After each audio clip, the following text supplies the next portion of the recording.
Last Oasis is a game that has been in development for a few years, and now I'm asking the question, what do the players want?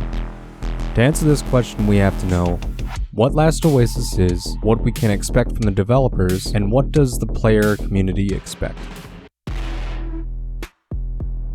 Last Oasis is a wood-punk, nomadic, survival PvP MMO.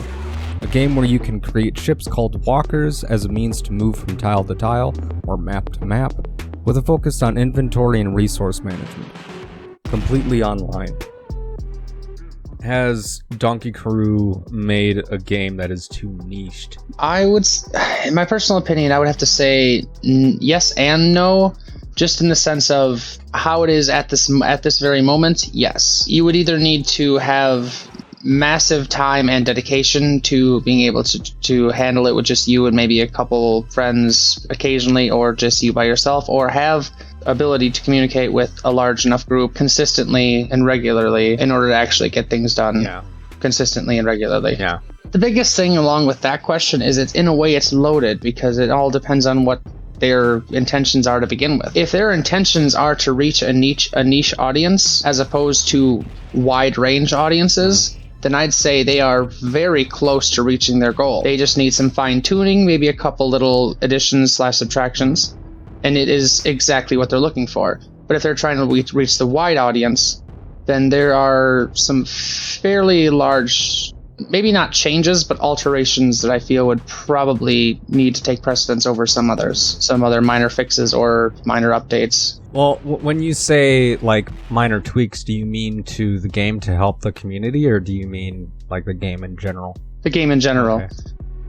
The aesthetic and concept for this game was the reason I started playing. It was just so fascinating to me to be able to build these giant walkers with the ability to move about the deck while the walker was still in motion. And swinging around like a monkey was the best pastime. The developers for Last Oasis, Donkey Crew, is a small dev team made up of modders that worked on titles like Mountain Blade and of Kings and Men as developers until the title was stolen from them. Their experience is in RPG elements and, more importantly, skill trees, which has made its way into Last Oasis. These elements add a very interesting aspect to the game and contribute to the difficulty quite a lot, especially when you are a solo player, but I'll touch on that later. I want to pull from one of the devs, Chad's, where he said, as far as I'm concerned, we spend too much time in trying to make things fair between different group sizes. We'll have much harsher water penalties for tile caps, but other than that, we won't focus on trying to balance between Zergs and non-Zergs, or however you want to call it, and instead focus on content again. People can create their own rules or their own private realms. No, I completely agree on that regard, because even whether it be for niche community or player base as a whole, whatever they're trying to attract, with that in mind, if they focus specifically on trying to balance something before the content itself is actually finished, then by the time when they try to release more content into it, they'll just have to be constantly doing this back and forth game and getting nothing done consistently, repeatedly, over and over again, letting down themselves and more people. Yeah. They'll lose more people than they will gain. There is the argument, and a lot of the community will agree, like when it comes to the game dying, that the main issue is that they're not focusing enough on Zergs and stuff like that. I would say more so than other survival games. Like, as an example, in Ark, if you were to join that and you have a base with you or with you and a couple friends, and it gets completely wiped out by some top level people, that kind of sucks. But in the process of doing all that, you have levels, possibly a significant amount of levels, depending on how you've done this and how fast you are at getting the experience, where anything you go to make, you can actually make better than before and easier, faster than before, even though everything was taken from you. Whereas in Last Oasis, you're basically starting from bare minimum every time, unless you use the shops, and going to the trade stations, you're inviting death. Yeah. To lose everything you just spent, the money that you had to spend out half hour to get even a single item or two. Yeah, the harshness is what people are... I mean, that's kind of the core of what people are kind of complaining about. There's also, if you were to look at it from kind of an economic or a financial standpoint, where when you're creating something or you are providing a service, the intention isn't to necessarily provide a service that is for you. You know what I mean? Like when you're making something, 100%. Yeah, when you're developing something, you're not doing it like, oh, I think this is good, so I'm going to do this.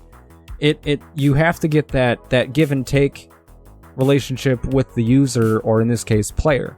Like you need to get their input and listen to them so that you can provide what they need, because in the end, you will make more money and it'll be less of a waste of time for you to focus more on the player base than, I guess, the content. But I don't know, because I guess we're both kind of new to the whole game, and so I don't know when the last update was that came out with a bunch of content, and if the previous updates before then were pretty much the same amount of content in every update or every major update. So I can understand if every season they were coming out with big chunks of updates or big chunks of content, and then this last season, season 4, is just cosmetics and a microtransaction store, and then like they were expecting so much and then they didn't get it. Like, I can understand why people are angry. I don't understand in the sense, like, I can't relate to it because it's like, I understand how it is to create something, you know? But I also try not to make promises that every season is going to come with big chunks of content. I think I brought this up before with you, but I'll mention it here. It's something that I learned about from Alpha Gaming when it came to Harris Heller coming out with Stream Beats, that whenever he comes out with a new album, he doesn't try to build up like hype around it before it comes out. He just kind of delivers on, the music. He delivers on the album, and then that's when he makes the announcement, because he doesn't want to be stuck in a situation where he tells the audience, or he tells the people, the listeners, that, hey, there's definitely going to be an album coming out, and then because of whatever issue, whether it be copyright, whatever, that it doesn't work out. And like, he doesn't want to make those promises before delivering on it. Like, it's about under promising and over delivering. Now, when I say player community, I'm going to be talking about the Discord community for the game. The Discord server is pretty active. You can go on at any time and see that someone has either complained about how the next season didn't come out yet, or rooting for bread. The players are split. On one side you have people that have hope, and the other side like to talk trash. Both sides have a right to feel the way they do. I think that another issue that the players have, with video games, is that a lot of people might be used to playing AAA video games, and they expect the same amount of performance and quality as, from a small developer team, which this is. And it's kind of... Yes. It's hard. I think the harder thing for me, in a way, I've played several, like, looking at various gaming sites from browser-based, and even games that have gone through multiple ownerships and traded hands multiple times. The game itself has been turned inside out and then backwards, and then returned back to where it was. And there are small games, especially permadeath games, which I truly love. Any money you spend in that game is going to be gone. You've accepted that.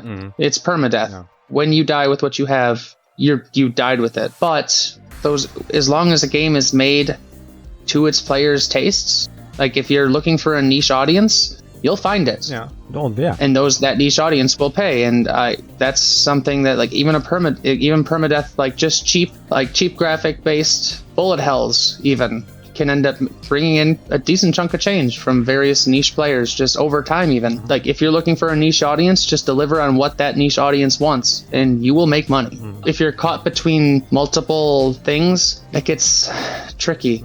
Yeah. I don't know. Like, I'm starting to wonder, is this game not for me?